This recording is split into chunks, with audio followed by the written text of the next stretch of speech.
هاتن من وجز السيلكي من بر مدان بر جيراني مدان ما كشتن اشتر وادو سالي ما قديا كسر الماء صعبي درناي كسر ما خدي درناي خل الجامع خو مزه تناري هبو المزه جامع خو تشكر بمتعبا تشكي عرض مالي مكش بعد تقان جاني ما بعد تقان دعوه ما بعد تقان هندري تناري توركر ام يصير بنا بلغاز بنا زي حلا يخو ببن جبرا ببن ازي ببن هر الناب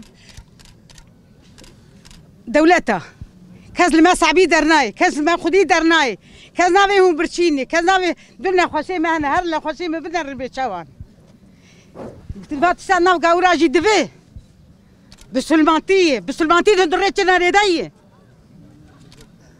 زلام دريت ناري هارين ببيكاني هلا كاونت شحالي دل وتدخل وجي ما ادخل ما نهيله خدي حقي ما نهيل كم شر جيراني مجي كشتن اجي كشتن ما هرجي يجي كشتن تاني كشتن ما هرجي يجي كشتن لاوي خلك يجي بابي وانو جوان هي مجي هي خدي حقي ما نهيل هر روزي جات يا بدمر نكم هر روز دمر إيه ما زال هيدا ما زال لي أمرن أم شرمش بون إيه ساقدين بون قشار بون لكذا حالي ما نبرس كادو دريت جناني كل حالي ما برسي دوزة كفلتي ما أنا تكوشاتني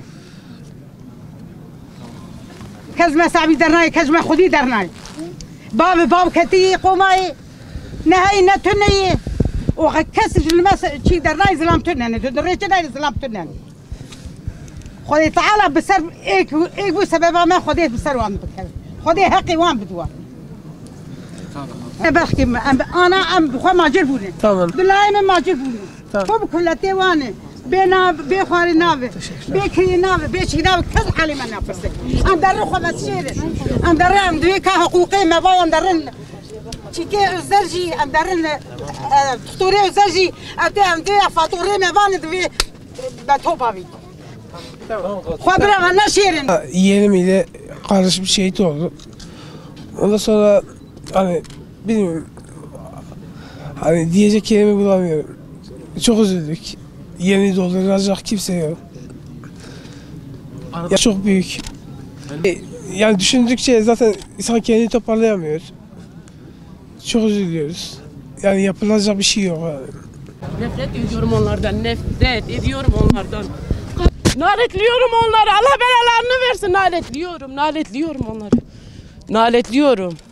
Benim kayınbabam, kaynanam, eltim, çocuğu git bir onları görseniz. Yatalak, sefil kaldık.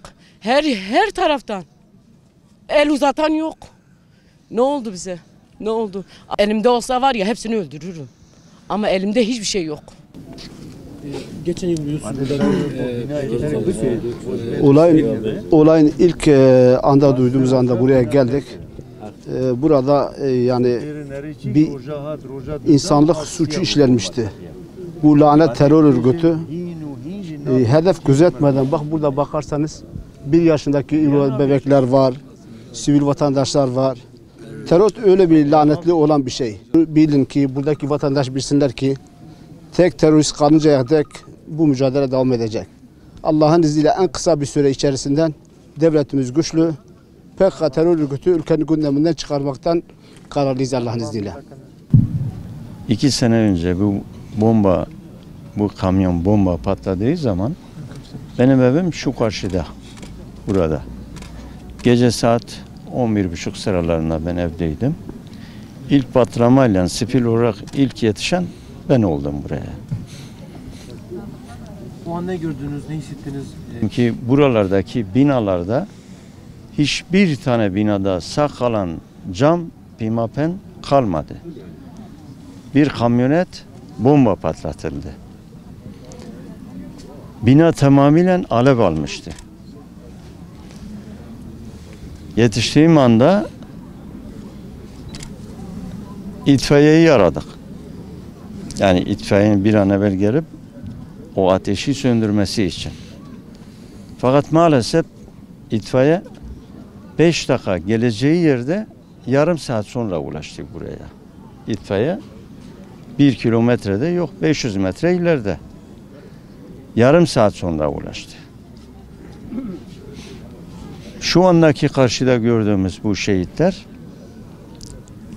ateşin içerisinde imdat sesleriyle, o çocukların bağırmalarıyla arka cepheden 5-6 tanesini ben kendim kucağıma aldım, onları kurtardım.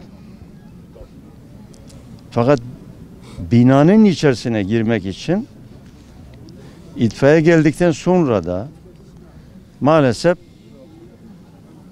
ne maske vardı, ne merdiven, ne de doğru dürüst ateşi söndürebilmek için bir hortum vardı. Ufacık, kısacık bir hortum. O yaralıları birkaç tanesini kucağıma alarak onları duvarın üzerinden onlara verdim.